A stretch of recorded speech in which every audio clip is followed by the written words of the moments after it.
Muy buenas tardes, mi nombre es Pedro Mauricio Rojas Sánchez, estudio en el CEAT de Palmira, el programa de Tecnología de Regencia en Farmacia.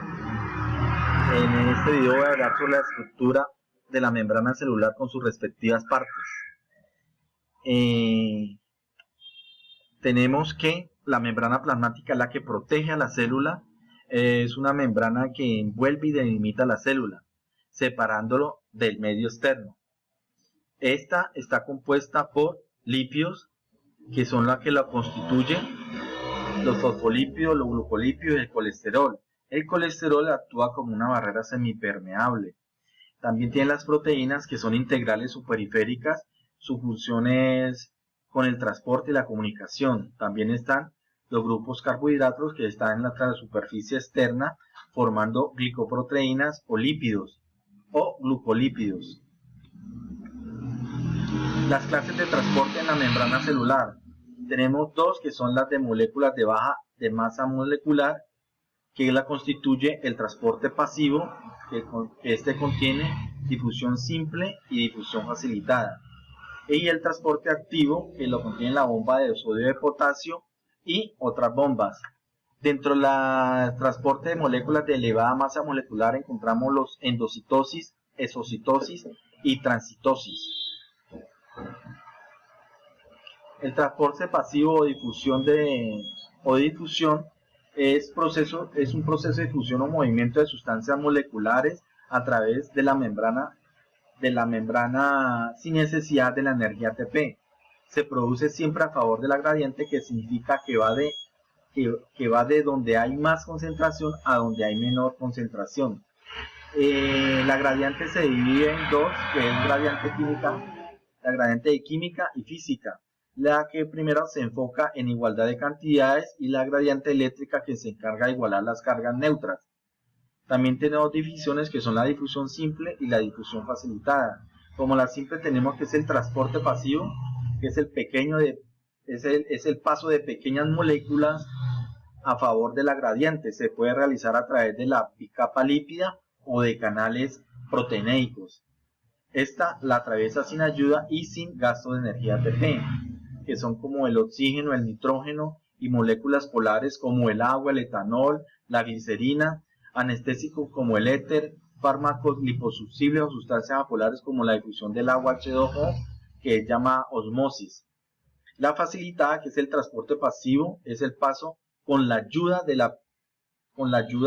permeasas o proteínas transportadoras, dando el paso de moléculas polares como aminoácidos monosacáridos, necesitando la ayuda de proteínas transparentes membranales que facilitan su paso para la bicapa lípida. En el transporte activo tenemos la clasificación, que es el proceso de movimientos de sustancias moleculares a través de la membrana celular, del líquido intracelular al líquido extracelular, produciendo energía ATP.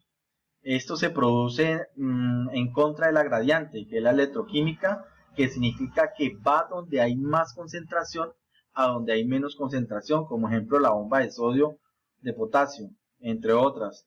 La clasificación de este se divide en dos, que es primario y secundario. Digamos, tenemos que el transporte gasta energía ATP, desequilibra, hay una diferencia de concentración notables y pronunciada, y se expulsa el líquido extracelular 3 moléculas de potasio y sodio, e introduce 2 moléculas de potasio al líquido intracelular, lo que hace la bomba de sodio de potasio. En el secundario, este transporte gasta energía ATP, se produce después del transporte primario utilizando 2 o más sustancias. Se divide en dos, que es el contraporte, que ambas moléculas van en la misma dirección, y el contrasporte, que las moléculas van en dirección contraria o viceversa. El transporte de las moléculas de elevada masa molecular.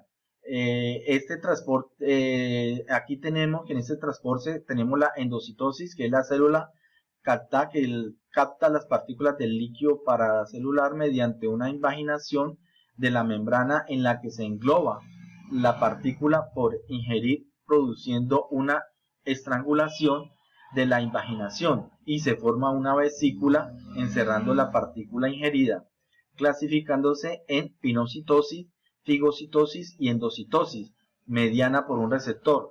entre la exocitosis, la macromolecular que está en las vesículas citoplasmáticas, que son llevadas desde el líquido intracelular hasta la membrana plasmática para luego usar el líquido extracelular, llevando a cabo una unión de la membrana de la vesícula y la plasmática para poder expulsar el contenido del líquido extracelular, eliminando sustancias de desecho o sintetizadas por la célula. La transitosis es el conjunto de fenómenos que permite una sustancia atravesar todo el citoplasma celular. Es la unión de la exocitosis y la endocitosis. No es más, muchas gracias.